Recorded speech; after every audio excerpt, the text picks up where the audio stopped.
નર્મદામાં ઉજવાશે ભગવાન બિરસા મુંડાની 150મી જન્મ જયંતિ। પ્રધાનમંત્રી 15 નવેમ્બરે ફરી એકવાર આવશે ગુજરાતની મુલાકાતે। ડેડિયાપાડામાં કાર્યક્રમનું આયોજન।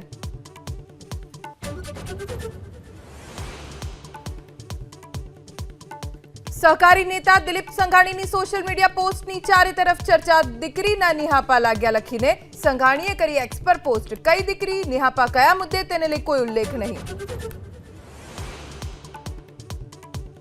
मतदार यादी सुधारणा कार्यक्रमनो आजथी राज्यव्यापी प्रारंभ। बे ठेकाणे नोंधायेला मतदारोना नाम शोधवा घरे घरे जई एन्युमरेशन फॉर्म भरवा बीएलओने अपाया आदेश।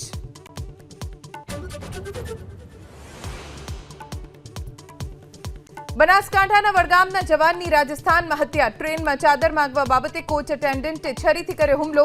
जम्मूना उधमपुरमां बजावता हता फरज। हत्यारा जुबेर मेमणनी रेलवे पोलीसे करी धरपकड। बिहारमां चूंटणी पंचनी मोटी कार्यवाही। 108 करोड़थी वधुनी गैरकायदे रोकड रकम जप्त। 42 करोड़नी किंमतनो 9.6 लाख लीटर दारू पण कर्यो जप्त।